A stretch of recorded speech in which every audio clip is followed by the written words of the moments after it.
जी, break से आ गए हैं वापस। आपको कहेंगे एक बार फिर से खुश आमदीद, सुबह बखैर। और बात करेंगे कि भाई ऑपरेशन सिंदूर को कई माह गुजर गए हैं, लेकिन भारतीय अफवाज और जो मोदी हुकूमत है, हम देख रहे हैं कि पाक फौज के हाथों अपनी नाकामी, या ये कह लें कि जो उनकी शदीद पिटाई हुई उसको अभी तक भूल नहीं पा रहे। और भारतीय अवाम जो है उनको गुमराह करने के लिए ऑपरेशन सिंदूर में होने वाली शिकस्त को छुपाने के लिए इकदाम जारी रखे हुए हैं। एक तरफ हमने देखा कि मोदी का जंगी जुनून है और दूसरी तरफ भारत में मजीद जंगी हथियार जो है खरीदने में मसरूफ हैं वो सब लोग। और यहाँ पे साथ साथ ये कहूँगी बात कि दूसरी जानिब हम ये भी देख रहे हैं कि अपनी प्रॉक्सीज, फितना और ख्वारिज और फितना हिंदुस्तान के जरिए पाकिस्तान में दहशत गर्दी की जो कार्रवाइयाँ कर रहा है, जिसे पाक फौज मुसलसल हम देख रहे हैं कि नाकाम बना रही है। इसके अलावा मोदी सरकार ने अभी आप देख लें कि 2 दिन पहले क्रिकेट जैसी जेंटलमैन गेम जो है उसको भी अपनी गंदी सियासत जो है उसमें दाखिल कर दी है, जबकि भारतीय फौज के आला अफसर और अफसरान जो है ऑपरेशन सिंदूर की नाकामी को छुपाने के लिए जंग बंदी को स्ट्रेटेजिक तैयारी का नाम दे रहे हैं। इसके पीछे क्या असल जो है मुहर्रिकात हैं और क्या आगे होने जा रहा है, इस सब पे हम बात करेंगे। हमारे साथ जो पहले उनसे आपका तारुफ करवाऊंगे। हमारे साथ इस वक्त मौजूद हैं सीनियर तज्जियाकार हामिद अल मुश्रिकी साहब, उनसे मिलते हैं। अस्सलाम वालेकुम हामिद साहब, कैसे हैं आप? सुबह खैर।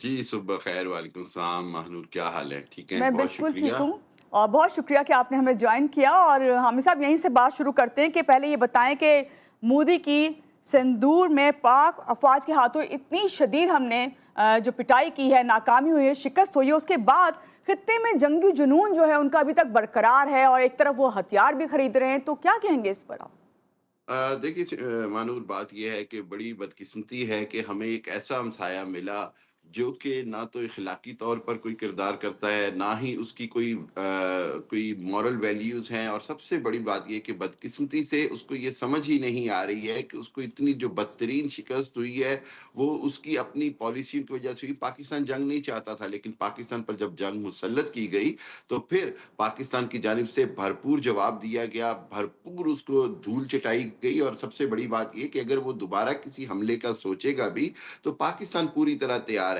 ये बात कहना कि जी स्ट्रेटेजिकल ब्रेक ली गई है, ये इस बात का एतराफ़ है मोदी सरकार की तरफ से कि उन्होंने शिकस्त मान ली है, और जी। वो ये जानते हैं कि हमने उनके 6 तैयारे भी गिराए, हमने उनका SU-400 सिस्टम भी तबाह किया, हमने उनके एयर बेसिस को भी तबाह किया, और सबसे बढ़कर ये कि हमने उनका हमेशा के लिए वो जो ज़ौम था, वो जो उनको था कि जी वो पता ही बड़े ताकतवर हैं, वो हमेशा के लिए ग़रूर ख़ाक में मिला दिया। और बिल्कुल। आपने बड़ी अच्छी बात कही अभी कि ये जो क्रिकेट की मैदानों में भी लेके आ रहे हैं इसको, ये इंतहाई शर्मिंदगी की बात है। बात ये है कि इंडिया का या मौजूदा जो मोदी की हुकूमत है, इनके अंदर इखलाकी पस्ती इंतहा को पहुँच गई है। क्रिकेट की जैसा खेल जिसमें हमने हमेशा से स्पोर्ट्समैन स्पिरिट का मुज़ाहिरा किया, उन्होंने उसमें भी ला के कोई अच्छा नहीं किया, बल्कि उससे उन्होंने ये साबित किया कि वो शायद एक मैच के जीतने को बहुत बड़ी चीज़ समझते हैं, और उनका ख़्याल है कि बस यही वो जीत सकते हैं, और जी। वाक़ई ऐसे ही है। जबकि हम जानते हैं कि जब खून देने की बात आए, जब बहादुर फ़ौजियों की बात आए, जब पाकिस्तान की सिपाह की बात आए, तो दुनिया में इससे बड़ी ताकतवर और अल्हम्दुलिल्लाह अपने वतन का दिफा करने वाली फ़ौज कोई नहीं है। वो अपनी कोशिश दोबारा कर सकते हैं, उनको दोबारा इंशाअल्लाह बदतरीन शिकस्त होगी। जी। अच्छा, हामिद साहब, जानना चाहूँगी आपसे, मोदी सरकार का जंगी जुनून तो एक तरफ, दूसरी तरफ हम देख रहे हैं हथियारों की खरीदारी, तो इससे क्या खित्ते के अमन पे कोई असरात मुरतब हो सकते हैं आपकी नज़र में? जी हाँ, बिल्कुल, ये बड़ा अहम बात है कि जिस अंदाज़ में वो अरबों डॉलर के हथियार खरीद रहा है और तैयारी कर रहा है, इससे एक बात बड़ी क्लियर साबित होती है, वो ये कि वेस्टर्न वर्ल्ड, ख़ुसूसी तौर पर अमेरिका और यूरोप जो है, वो भी अभी तक ये बात नहीं समझ सक रहे कि हम इंडिया को जंगी जुनून से रोकना है या अपने कारोबारी मुफ़ादात को देखना है। अपनी 1 अरब लोगों की इंडिया की मुआशी मंडी को देखकर फ़ैसले करने हैं, या दुनिया के अमन को देखकर फ़ैसले करने हैं।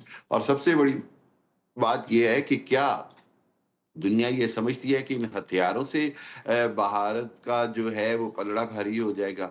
मैं नहीं समझता कि मोदी जो है वो किसी भी हालत में असल मैदान के जंग में इंशाल्लाह पाकिस्तान को शिकस्त दे सकता है। इस हथियारों के खरीदने का जो जुनून है, ये दुनिया के अमन को खतरे में डाल रहा है। अपनी आवाम को उन्होंने पहले भी बेवकूफ़ बनाया, अरबों डॉलर की आप डोज़ें खरीदी अगस्टा फ्रांस से, उसके बाद अरबों डॉलर का S-400 सिस्टम खरीदा रशिया से, उसके जी। बाद अरबों डॉलर के राफेल तैयारे खरीदे फ्रांस से।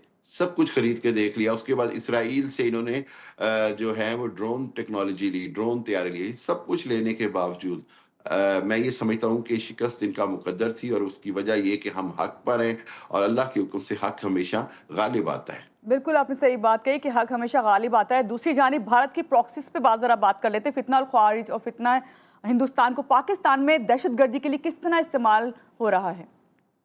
जी मानूर, वाक़ई बड़ी मैं समझता हूँ ख़तरनाक सूरत-ए-हाल है, और पाकिस्तान की जानिब से बड़ा दो-टोक अब जवाब भी दिया जा रहा है कि ये फ़ितना उल ख़वारिज और फ़ितना उल हिंदुस्तान, जिनको बदकिस्मती से मैं समझता हूँ कि अफ़गानिस्तान में मौजूद तालिबान हुकूमत उस तरह ना तो कंट्रोल कर रही है, ना ही उन पर काबू पा रही है। जी। और इसके नतीजे में पाकिस्तान के जो जवान हैं, पाकिस्तान के जो बहादुर अफ़सर हैं, पाकिस्तान की जो बहादुर अवाम है, उनकी जानों की कुर्बानियाँ हो रही हैं, उनकी शहादतें हो रही हैं। इसलिए पाकिस्तान ये बात समझता है कि अगर ये सिलसिला जारी रहा, तो पाकिस्तान ना सिर्फ़ अफ़गानिस्तान के अंदर भी कार्रवाई का हक रखता है, बल्कि पाकिस्तान को अगर इस मामले में हिंदुस्तान पर भी कार्रवाई करनी पड़ी, तो पाकिस्तान इस मामले में पूरा हक रखता है। दुनिया को समझना होगा कि चाहे वो कुलभूषण यादेव हो, चाहे वो फ़ितना उल ख़वारिज हो, चाहे वो फ़ितना उल हिंदुस्तान हो, दुनिया में इस वक़्त सबसे बड़ा दहशतगर्दी फैलाने वाला मुल्क खुद हिंदुस्तान है, जो अपनी प्रॉक्सीज़ के ज़रिए, अपने टाउट्स के ज़रिए और अपने पेड मुलाज़मों के ज़रिए, अपने अफ़सरान के ज़रिए पाकिस्तान के ख़िलाफ़ जो उसने जंग शुरू की है, प्रॉक्सी की शक्ल में, पाकिस्तान इंशाअल्लाह उसमें भी उसको भरपूर शिकस्त दे रहा है, और जी। पाकिस्तान दुनिया को भी बता रहा है कि इस हवाले से अब हमारे पास तमाम हक है, तमाम इख्तियार है, हम जिस तरह मर्ज़ी की कार्रवाई करें, और आइंदा आने वाले दिनों में आप देखिएगा कि हम पाकिस्तान की तरफ से उसमें कोई माफ़ी नहीं है, बल्कि भरपूर कार्रवाई होगी। जी। हामिद साहब, क्रिकेट को सियासत में धकेलने की जो भारतीय साजिश हमने देखी है, आप क्या समझते हैं इस गेम को इस तरह सियासत में शामिल करना किस तरह है? क्यों इस्तेमाल किया जा रहा है? देखिए असल में ना कुछ कौमों के ना कोई इखलाकियात होते हैं, कुछ कौमों की आप समझें कि कोई उनके अंदर कोई मैनर्स होते हैं। बदकिस्मती ये है कि हमें जो दुश्मन मिला है वो इखलाकी तौर पर बड़ी पस्ती का शिकार है। उसका ये ख़्याल है कि इसके साथ वो अपनी कौम के अंदर कोई एक्साइटमेंट ले आएगा, कौम को कोई मैसेज दे देंगे। दरअसल वो अपना कौमी किरदार को मज़ीद घटिया और नीचे ले जा रहे हैं। आई एम सॉरी, मुझे ऐसे लफ्ज़ इस्तेमाल करने पड़ते हैं, लेकिन बदकिस्मती ये है कि हमारा दुश्मन ऐसा है जिसको ये समझ नहीं आई कि क्रिकेट जैसी खेल, जो कि शायद मैं समझता हूँ कि कई चीज़ें होती हैं जो अमन के लिए कोई रास्ता बना देती हैं, आपने वो रास्ता भी बंद कर दिया। जी। क्रिकेट जैसा खेल जो लोगों के लिए एंटरटेनमेंट के साथ-साथ एक तरह से दोस्ती के लिए एक मौका होता है, आपने वो मौका भी ज़ाया कर दिया। और सबसे बड़ी बात ये कि आपने उसकी हार-जीत को पूरी कौमों की हार-जीत बना दिया। हत्ता कि पाकिस्तान जो है वो खेल को खेल के तौर पे लेता है। बेशक। खेल में हार-जीत खेल का हिस्सा होती है।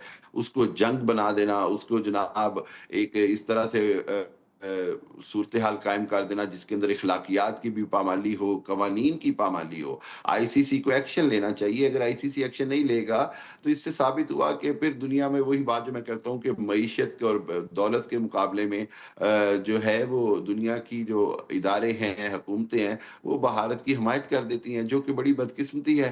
फिर पाकिस्तान अपना स्टांस खुद लेगा, देखेंगे हम आगे क्या करेंगे। लेकिन इससे क्रिकेट की तबाही होगी, क्रिकेट के लिए बहुत नुकसानदेह है।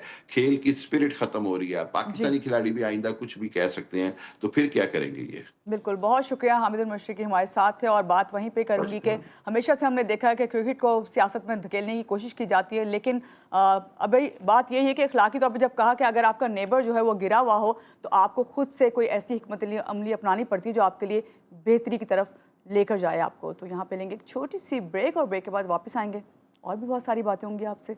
हमारे साथ रहिएगा।